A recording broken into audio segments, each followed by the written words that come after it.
Have you ever looked at a photo you've taken, a landscape at golden hour, a once-in-a-lifetime wildlife shot, or a portrait where everything just clicked, only to zoom in and feel that sting of disappointment?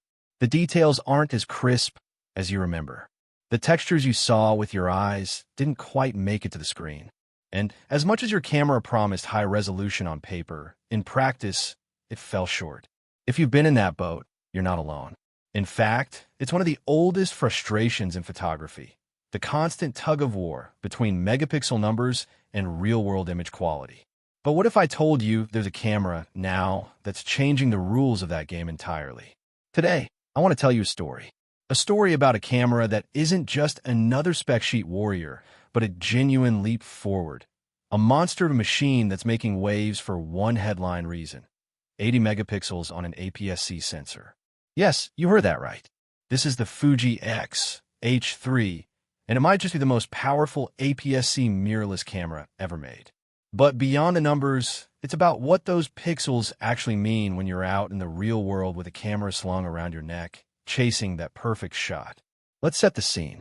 If you've been a photographer for any length of time, whether professionally, as a passionate hobbyist, or even as a weekend warrior, you know the promises camera companies make. Ultra-sharp detail, next-gen resolution, and yet the frustrations linger. Details get muddy, colors lose their punch, and when you crop into frame the subject the way you envisioned, the image falls apart. I've seen it happen countless times at weddings, during wildlife trips, on city streets in the dead of night. Even top-tier cameras boasting big numbers on their boxes couldn't always deliver when it counted. Then along comes Fuji with the X-H3. Now, Fuji's always had a bit of a cult following, known for its color science, build quality, and that unique shooting experience that makes photography feel tactile again. But this time, they didn't just make a camera for Fuji fans. They made a camera for everyone chasing uncompromising image quality. 80 megapixels isn't just a marketing flex here. It's real, it's usable, and it's paired with the hardware to back it up. At the heart of this beast is a newly engineered 80 MP sensor. Now, you might be thinking, great, another camera with massive file sizes I'll never use. But this isn't just about creating huge images. It's about capturing every eyelash, every thread of fabric, every ripple on the water's surface with a clarity that rivals medium format systems. And the magic is in how Fuji's paired this sensor with a next-generation image processor, one that doesn't choke on those monster files, but chews through them like it's nothing.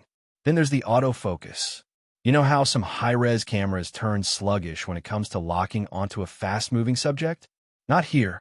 The X-H3's autofocus is rapid, intelligent, and eerily accurate. Low-light backlit scenes, erratic motion. It handles it all. And for handheld shooters, Fuji's image stabilization system means you can push that resolution to its limits without the blur that usually comes with it. But let's talk about what this means in practice. Imagine being a wildlife photographer who can finally shoot from a safe distance and still crop in tight without sacrificing detail. Or a landscape shooter printing wall-sized art with crisp, clean lines in every leaf and stone. Even street photographers will find freedom here. No need to get awkwardly close to a subject. You can shoot wide and compose later without worrying about resolution loss. Of course, we have to stack it up against the competition. The Sony A7R series and Canon's EOS R5 are often the go-to names in this conversation. And while they're excellent cameras in their own right, they lean on full-frame sensors, which usually means bigger, heavier lenses and pricier setups. What Fuji's pulled off here is medium format level quality in a compact, travel-friendly APS-C system. That balance of portability and performance is what makes this camera more than just a spec sheet marvel. It's a genuine tool for creators on the move. Now, is this camera for everyone? No, and it shouldn't be. If you're new to photography, or if you mostly shoot casual content for social media or personal memories, the X-H3 might be overkill. It's a specialized instrument for those chasing perfection, for photographers who pixel peep not out of obsession, but because the details matter, because their work ends up in galleries, on billboards, or in magazines where image quality can't be faked. But if you're a landscape photographer chasing that perfect sunset, a fashion shooter capturing every thread in a couture dress, or a fine art creator where every pixel tells a story, this camera is your new best friend. The Fuji X-H3 isn't a gimmick. It's a serious tool for serious artists. And so, as we wrap this up, I'll leave you with a question. Is 80 megapixels too much, or is it finally just enough? Is this the beginning of a new standard in photography, or is it a niche tool for the pixel-hungry few? I'd love to hear what you think in the comments below. With that said, thanks for watching, and until next time.